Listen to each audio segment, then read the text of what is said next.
Assalamualaikum warahmatullahi wabarakatuh. Saya Maruli Damanik dari Lovely Holidays Tour and Travel. Kita lanjutkan salah satu isi konten daripada channel Lovely Holidays, yakni mempelajari atau belajar untuk menjadi seorang pemandu wisata atau how to be a professional tourist guide. Jadi di pertemuan kita yang kelima ini, kita nanti akan langsung membahas tentang apa yang akan menjadi tugas-tugas pokok daripada seorang pemandu wisata. Tetapi sebelum sampai ke sana, barangkali perlu kami sampaikan juga bahwa salah satu klasifikasi seorang pemandu wisata yaitu berdasarkan daripada jenis daripada tur yang diselenggarakan oleh si pramuwisata tersebut. Apa itu klasifikasi pemandu wisata berdasarkan daripada tipe tur? Di sana ada yang dikatakan dengan domestic guide. Domestic guide ini adalah pemandu wisata yang menghandle wisatawan-wisatawan ataupun turis-turis yang ada di dalam negeri. Contohnya, wisatawan dari Jakarta datang ke Medan, wisatawan dari Medan datang ke Jakarta. Ini yang dikatakan dengan domestic tour. Atau domestic tour itu adalah wisatawannya itu berasal dari satu negara tersebut, satu daerah tersebut, dan mereka berwisata di dalam satu kawasan negara tersebut. Nah, ini adalah domestic tour, ya. Domestic tour itu adalah wisatawan itu dari satu negara tersebut dan mereka menyelenggarakan tur di satu negara tersebut. Dan jadi di sini pramuwisata juga berperan menjadi seorang pemandu wisatanya. Yang kedua ada yang disebut dengan inbound guide. Inbound guide itu adalah pramuwisata yang menghandle atau menyelenggarakan tur yang mana wisatawannya itu dari luar negara tersebut yang masuk ke dalam satu negara tersebut. Contohnya, wisatawannya datang dari Malaysia ataupun Singapura yang datang berwisata ke Indonesia. Nah, ini yang dikatakan dengan inbound guide atau pemandu wisata yang menghandle wisatawan dari satu negara luar ke dalam satu negara. Jadi bisa dipahami perbedaan antara domestic guide dan inbound guide. Jadi ini sama-sama menghandle tour, tetapi wisatawannya berbeda. Nah, ini sebagai tambahan. Nah, sekarang kita akan masuk kepada pokok. Apakah yang menjadi tugas-tugas pokok daripada seorang pemandu wisata? Ini perlu ya kita pahami. Jadi ada beberapa tugas-tugas pokok. Jadi ketika kita sudah berperan menjadi seorang pemandu wisata, tentu ada tugas-tugas pokok yang harus kita laksanakan ataupun tanggung jawabi. Di sini yang pertama dikatakan mengantar wisatawan baik dalam bentuk grup maupun perorangan ataupun individu yang mengadakan perjalanan. Mengantar wisatawan dalam bentuk grup maupun perorangan. Jadi kalau ada wisatawan itu baik yang datang secara grup ataupun secara individu, disinilah peran daripada si wisatawannya untuk mengantar ke satu destinasi wisata atau kepada objek dan atraksi wisata. Jadi kalau ada rombongan besar, mungkin dia akan berperan di dalam bis, ya, di dalam tourist coach. Jadi dia akan berperan untuk mengantar dari satu tempat ke tempat lain, dari satu objek wisata ke objek wisata yang lain, dari satu atraksi wisata ke atraksi wisata. Inilah peran atau tugas-tugas daripada seorang pramuwisata. Yang kedua ada juga kalau tamunya itu perorangan. Kalau perorangan biasanya dia pakai mobil kecil. Dia juga akan berperan untuk mengantar si wisatawan dari satu tempat ke tempat yang lain. Demikian juga dari satu atraksi wisata ke atraksi wisata yang lain. Ini salah satu tugas pokok daripada seorang pemandu wisata.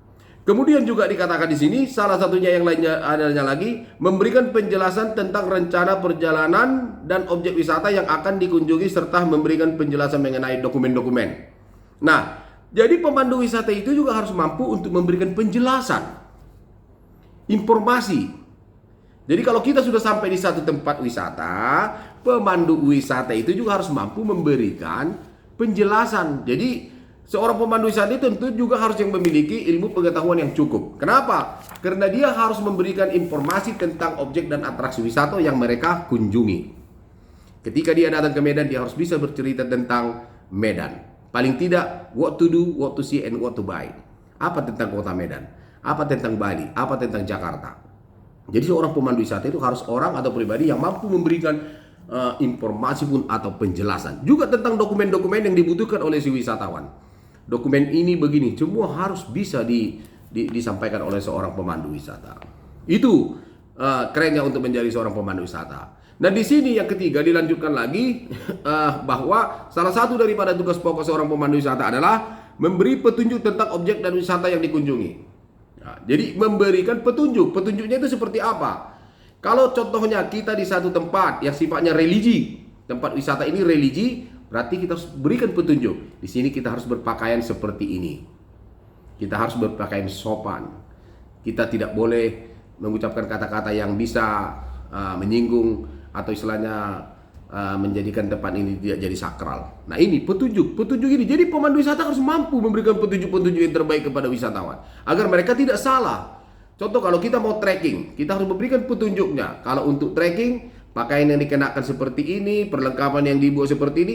Seorang pemandu wisata harus mampu memberikan petunjuk-petunjuk ini secara detail ataupun secara bagus kepada si wisatawan. Nah ini jadi asik ya untuk menjadi seorang pemandu wisata tersebut. Kemudian dilanjutkan lagi di sini dikatakan bahwa pramu wisata itu juga membantu dan memberikan pertolongan kepada wisatawan.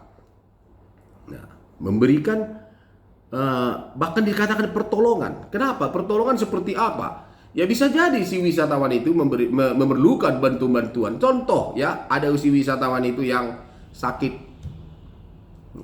Jadi si pramuwisata harus mampu memberikan pertolongan. Pertolongan seperti apa? Nah biasanya dilihat situasinya di mana. Kalau situasinya mungkin lagi di objek wisata, mungkin buat pertolongan pertama atau kita membantu menolong dia membawa ke tempat pengobatan. Baik itu berupa mungkin rumah sakit ataupun klinik atau apa. Jadi si pemandu wisata juga bukan hanya berperan untuk memberikan informasi seperti objek dan atraksi wisata, tapi juga harus mampu memberikan bantuan ataupun pertolongan yang dibutuhkan oleh si wisatawan. Bisa jadi si wisatawan yang memerlukan seperti wheelchair, kursi roda ya kan. Jadi si pramuwisata juga harus mampu mendapatkan di mana bisa mendapatkan kursi roda. Bagaimana cara penyewaannya dan segala macam. Nah, ini jadi peran daripada fungsi ataupun tugas daripada pramuwisata itu luas dan banyak, tetapi sangat tetap menarik. Yang selanjutnya di sini dikatakan bahwa salah satu juga tugas daripada pramuwisata itu adalah mengatur dan memimpin perjalanan rombongan ataupun grup ataupun FIT. Jadi dia harus mampu menjadi pemimpin rombongan, leader. Jadi makanya kalau pemandu wisata itu sering kita lihat di satu tempat, grupnya itu berkumpul gitu ya. Jadi pemandu wisata itu dia jalan semua mengikut. Nah, artinya dia harus mampu menjadi pemimpin, dia harus mampu memimpin, dia harus mampu menjadi leadership leader daripada grup rombongan tersebut. Jadi untuk menjadi seorang pemimpin, tentu pramuwisata juga dibutuhkan seorang pramuwisata yang cakap, yang bertanggung jawab, dan tentu memiliki prestasi agar dia bisa menjadi seorang pemimpin di rombongan tersebut. Karena kalau pramuwisatanya tidak memiliki katakanlah kepribadian atau leadershipnya tidak ada, bagaimana nanti rombongan ini bisa jadi kacau? Karena dia tidak memiliki jiwa seorang pemimpin. Jadi untuk menjadi seorang pemandu wisata juga harus memiliki leadership ataupun kepemimpinan. Karena dia akan memimpin rombongan tersebut. Makanya sering kita lihat di mana-mana. Rombongannya itu pemandu wisatanya di depan, baik di dalam dan di luar negeri. Sering kita lihat pemandangan yang seperti ini. Nah juga di sini dikatakan bahwa pemandu wisata juga harus seorang pramuwisata yang harus memberikan petunjuk dan penjelasan tentang sesuatu secara umum. Nah, jadi kita tentu harus bisa memberikan informasi itu yang secara umum diketahui oleh si wisatawan. Paling tidak seperti yang pernah kita sampaikan, dasar-dasar daripada sebuah negara atau apalah contohnya katakanlah informasi yang secara umum yang ada pada satu dan objek atraksi wisata.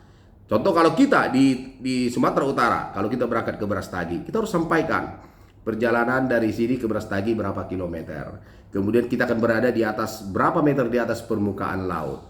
Terus kita harus sampaikan di Brastagi ini ada tempat-tempat wisata yang umum yang akan kita lihat. Apa itu, apa ini, apa dan yang lain. Kemudian mata pencahariannya di sana seperti apa, masyarakatnya hidup dari apa. Nah ini harus bisa kita sampaikan informasi yang mungkin umum harus diketahui oleh wisatawan. Jadi seorang pramuwisata itu harus yang full of knowledge. Bukan yang hanya dari Medan pergi ke sini diam pasang musik. Itu bukan pramuwisata itu. Jadi pramuwisata itu harus orang yang bisa memiliki atau kaya dengan informasi ataupun pengetahuan umum. Itu pramuwisata. Nah yang selanjutnya dikatakan bahwa pramuwisata juga harus mampu memberikan nasihat dan saran ya sebagai sesuatu alternatif untuk wisatawan yang ditanganinya. Jadi pramuwisata ini juga harus mampu, banyak tugasnya ya. dia harus juga mampu memberikan nasihat. Karena si wisatawan ini kadang-kadang ada juga yang degil. Yang contohnya dia contoh mau mengunjungi satu tempat yang sakral. Dia merasa bahwa performance dia itu tidak ada masalah apa-apa karena di negara dia seperti itu. Tetapi si wisatawan harus mampu memberikan nasihat. Saya nasihatkan karena kita pergi ke sini, jadi baiknya berpakaian seperti ini. Saya nasihatkan kalau nanti pergi contohnya trekking ke hutan agar melalui yang ini. Agar jangan selain terlampau jauh ke dalam atau bagaimana karena nanti bisa bertemu dengan hewan buas yang itu akan bisa menjadi masalah baru. Jadi si pramuwisata harus mampu memberikan nasihat. Tapi nasihat ini harus betul-betul nasihat, jangan pula sebaliknya untuk menakut-nakuti. Pramuwisata juga tidak bisa menakut-nakuti wisatawan. Karena kalau wisatawan itu takut, itu juga tidak bagus. Jadi memberikan nasihat, memberikan saran apa yang terbaik. Sebagai salah satu juga nasihat atau saran itu, kita sarankan kita berkumpul di lobi jam sekian agar kita bisa berangkat jam sekian, agar bisa kita tepat waktu untuk makan siang. Nah, kira-kira seperti itu juga nasihatnya. Jadi kalau si pramuwisata itu tidak bisa memberikan nasihat ataupun saran, akan berjalan nanti perjalanan wisata itu seperti suka hati. Karena kalau suka hati akhirnya akan problematika. Kenapa? Karena grup kita ini kan banyak orang. Ada yang nanti bangun jam lama, ada bangun cepat, ada yang ini. Nah, jadi si pramuwisata harus bisa dia perform as a leader, memberikan saran dan nasihat kepada wisatawan. Jadi kita berkumpul contohnya di lobi jam 7 karena kita harus berangkat menuju ini. Be on time, contohnya tepat waktu. Jadi disarankan. Nah, ini asiknya untuk menjadi seorang pemandu wisata. Jadi banyak tugas-tugas pokok ataupun tugas-tugas utama yang harus dipahami oleh seorang pemandu wisata. Jadi untuk Anda jika kelak benar-benar berkeinginan untuk menjadi seorang pemandu wisata, mulailah mengisi ilmu-ilmu pendidikan umum tentang situasi yang ada di satu objek dan atraksi wisata. Karena kalau sama sekali kita tidak tahu, itu sangat mustahil. Kalau kita berangkat dari contohnya ke salah satu objek wisata, katakanlah ke si Piso Waterfall ya. Nah di sana tentu harus bisa kita menceritakan apa yang ada di secara umum di si Piso Waterfall. Bagaimana untuk turun tangga melihat waterfall dan apa hal-hal yang harus dihindari, dan kemudian di mana kita bisa katakanlah untuk makan, di mana kita bisa membeli souvenir dan yang lainnya. Semua informasi umum seperti ini juga harus diketahui oleh seorang pramuwisata. Bagaimana masyarakat yang ada di sana hidup, apakah bertani, apakah dari nelayan atau yang lain. Semua informasi umum harus juga diketahui oleh seorang pramuwisata. Jadi banyak tadi yang kita sampaikan apa hal-hal tugas-tugas pokok yang harus perlu diketahui oleh seorang pramuwisata. Intinya adalah mulailah benahi di dalam ilmu dan pikiran kita pengetahuan pemahaman tentang umum mengenai objek dan atraksi wisata, juga satu daerah atau negara ataupun kawasan yang dikunjungi oleh si wisatawan. Kita tidak bisa sampai di satu tempat, kita tidak bisa mengarahkan, tidak bisa menjelaskan, tidak bisa memberikan nasihat atau bagaimana. Wah, itu bukan seorang pramuwisata. Dan juga tadi disampaikan, pramuwisata juga harus bisa mampu menjadi leader atau ketua daripada rombongan. Untuk menjadi seorang ketua, ya jadilah jadi seorang ketua. Kita juga harus jaga performance kita, penampilan kita, cara bahasa kita, mimik kita, sopan santun kita, semuanya harus kita jaga. Itu asiknya untuk menjadi seorang pramuwisata. Jadi saya pikir ini kuliah 15 menit kita tentang how to be a professional tourist guide, bagaimana untuk menjadi seorang pemandu wisata yang profesional. Tapi kami yakin bahwa ada pokok-pokok yang bisa Anda tangkap daripada penjelasan ini. Mudah-mudahan memberikan manfaat dan mudah-mudahan Anda akan bisa menjadi seorang pramuwisata yang profesional di kemudian hari. Saya pikir itu saja saya sampaikan dulu. Saya Maruli Damanik dari Lovely Holidays Tour and Travel. Mudah-mudahan konten ini memberikan manfaat dan kami akan tetap berusaha menyajikan konten yang positif untuk bermanfaat kepada kita semua, khususnya kepada generasi bangsa. Mohon bantuan Anda untuk like, share, dan subscribe channel YouTube kami ini. Kami ucapkan terima kasih. Sampai jumpa lagi. Assalamualaikum warahmatullahi wabarakatuh.